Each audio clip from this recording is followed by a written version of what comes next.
खुलुमबाय। गिबियावनो नोंथांमोनखौ बयखौबो सोरजिदा क्रिएटिभिटि चेनेलाव बरायनायजों लोगोसे फुंबिलिनि गाहाम हामलायनायखौ बावहरग्रोनाय जाबाय। दिनैनि माखासे निउस आपडेटफोरखौ नोंथांमोननि सिगाङाव फोरमायथिना होनो आवगायनाय जालायबाय। नोंथांमोनहा भिडिअखौ नायनानै मोजां मोनोब्ला लाइक खालामगोन होनना आसा खालामबाय। लोगोसे इउटिउब चेनेलखौ दाबो साबस्क्राइब खालामाखैबा साबस्क्राइब खालामनानै लानो थाखाय गुरै खावलायनाय जाबाय। थ' बिदिब्ला जोङो भिडिअखौ जागायनोसै। गिबियावनो दङ उदालगुरिखौ दरं लकसभा बियाबजों सरजाबफानायखौ जों माब्लाबाबो गनायना लानो हानाय नङा। बाथ्राखौ बुंदों दुलाराय बर' फरायसा आफादनि आफादगिरि मानाव दिपेन बर' बिथाङा। आथिखालाव भारतनि बिसायख'थि आय'गआ आसामाव बिसायख'थिनि बियाब दाफामनायखौ लानानै मोनसे ड्राफ्टिं होनाय जाबाय, जेराव क'क्राझार लकसभा एमपि मासिखौ दाबि खालामनाय बायदियैनो एसटि रिजार्भैनो दोननाय जाबाय आरो बिटिआरआव एमएलए मासिखौ 12थानिफ्राय 15था मासिसिम बांहोनाय जाबाय, जायनि थाखाय दुलाराय बर' फरायसा आफाद आरो बर' थुनलाइ आफादा बरायनाय जायो। गुबुन फारसेथिं दायो उदालगुरि जिल्लानि गासै एमएलए बियाबखौनो दरं एमपि लकसभा बियाबजों दाजाबफैफानाय जाबाय, जायनि थाखाय दायो उदालगुरि जिल्लानि गासै सुबुंफोरजों लोगोसे गोबां आफादफोराबो गोजोननाय गैयैखौ फोरमायनाय जादों।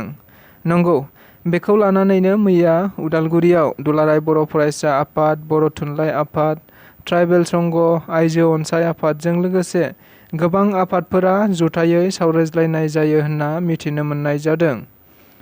मख'जाथावदि बे सावरायज्लायनायाव गुबैयै आसामाव दायो बियाब दाफामनायखौ लानानैनो सावरायज्लायनाय जादों होनना मिथिनो मोननाय जादों।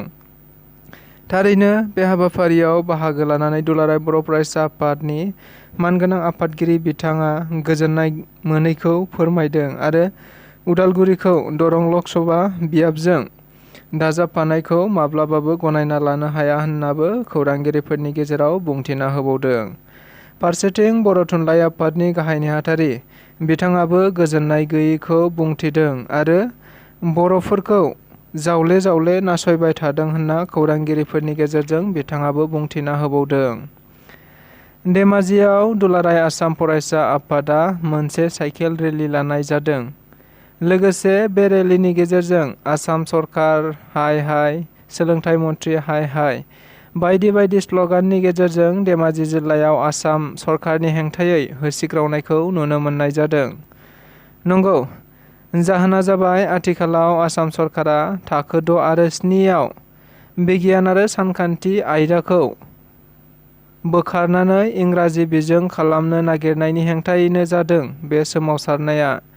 मख'जाथावदि बे साइकेल रेलिखौ दैदेनदों धेमाजि जिल्लानि सिङाव थानाय गोबां आन्सलिक आफादफोरा।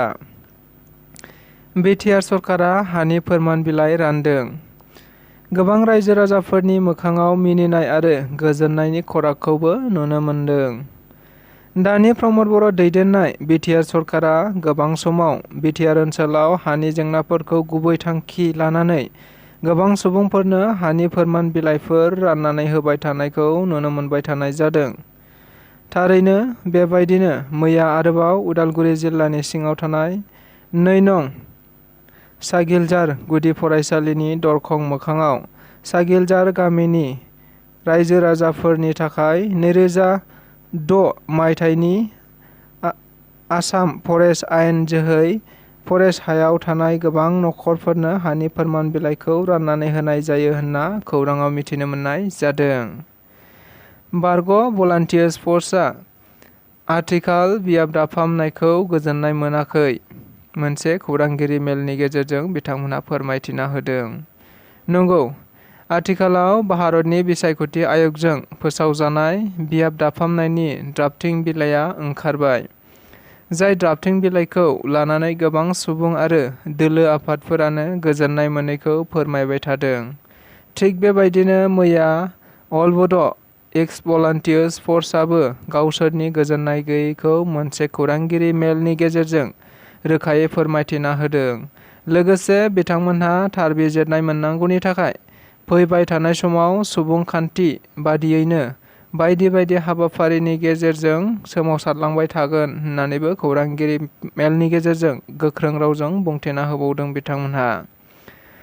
बड' सिने आर्टिस्ट एस'सिएशना बिटिआर सरकारनि हारिमु बिफाननि रांखान्थियारि अनसुंथाइनि हेफाजाबाव फैगौ 6 जुलाइनिफ्राय लानानै 3 आगस्तसिम acting workshop on cinema and theatre आयदानि सायाव खुंफुंनो लानाय मावबादानि साखाफारा जानायखौ मोनसे खौरांगिरि मेलनि गेजेरजों मैया बुंथिना होदों बिसानि आफादगिरि फुंखा महिलारि बिथां आरो जयन्त नार्जारि बिथांमोनहा।